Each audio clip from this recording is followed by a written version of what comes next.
സ്വച്ഛതാ ഹി സേവയുടെ ഭാഗമായി ഗാന്ധി ജയന്തി ദിനത്തിൽ തൃശൂർ തളിക്കുളം ബീച്ചിലെ ശുചീകരണ പ്രവർത്തനങ്ങളിൽ പങ്കെടുത്ത് കേന്ദ്രമന്ത്രി സുരേഷ് ഗോപി. തുടർന്ന് അരിമ്പൂരിൽ ഗാന്ധി പ്രതിമയിൽ പുഷ്പാർച്ചനയും തൃശൂരിലെ സ്വകാര്യ 5G ആംബുലൻസിന്റെ ഫ്ളാഗ് ഓഫ് കർമ്മവും നിർവഹിച്ചു. ഖാദി ബോർഡ് സന്ദർശിച്ച കേന്ദ്രമന്ത്രി തൃശൂർ റെയിൽവേ സ്റ്റേഷൻ പുനർനിർമ്മാണവുമായി ബന്ധപ്പെട്ട് കളക്ടറേറ്റിൽ നടന്ന ചർച്ചയിലും പങ്കെടുത്തു.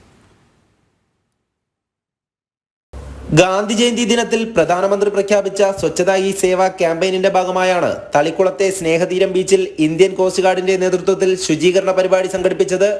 ഒക്ടോബർ 2 മുതൽ 6 വരെ നടത്തുന്ന ശുചീകരണ പ്രവർത്തനം രാവിലെ 6:30 കേന്ദ്രമന്ത്രി സുരേഷ് ഗോപി ഉദ്ഘാടനം ചെയ്തു. വൃത്തിയും ആരോഗ്യവുമുള്ള ഒരു രാഷ്ട്രത്തിന്റെ വികസനത്തിനായി ഇന്ന് നടക്കുന്ന സ്വച്ഛതാ ഹി സേവ ശുചിത്വ യജ്ഞം ഇനി മുടക്കം കൂടാതെ എന്നേക്കുമായി തുടരണമെന്നും ഇന്നു മുതൽ ഓരോ വ്യക്തിയിലും ഇതൊരു ശീലമായി മാറണമെന്നും അദ്ദേഹം പറഞ്ഞു.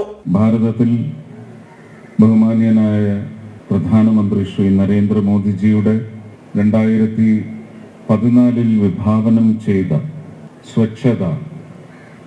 സ്വച്ഛത അഭിയാൻ എന്ന് പറയുന്ന വലിയൊരു പദ്ധതിക്ക് തുടക്കം കുറിച്ച് 2015 മുതൽ വളരെ ശക്തമായി പുതിയ വൃത്തിയെ സംബന്ധിച്ചും വൃത്തിയിലൂടെ ആരോഗ്യ പരിപാലനം, സംരക്ഷണം, തലമുറയുടെ ആരോഗ്യപൂർണമായ ജനനത്തിനുള്ള അന്തരീക്ഷം.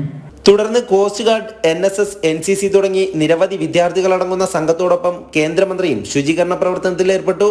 ശേഷം അരിമ്പൂർ പഞ്ചായത്ത് ഓഫീസിന് മുന്നിലെ ഗാന്ധി പ്രതിമയിൽ കേന്ദ്രമന്ത്രി പുഷ്പാർച്ചന നടത്തി.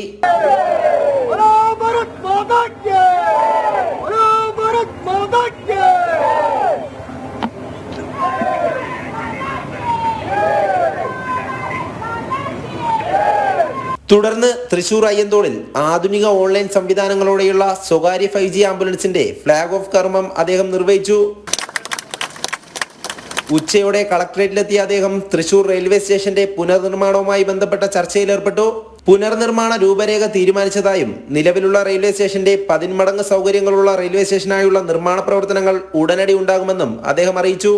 ജില്ലാ കളക്ടർ, റെയിൽവേ ഉദ്യോഗസ്ഥർ, ജനപ്രതിനിധികൾ തുടങ്ങിയവർ യോഗത്തിൽ പങ്കെടുത്തിരുന്നു. ജനം, തൃശൂർ.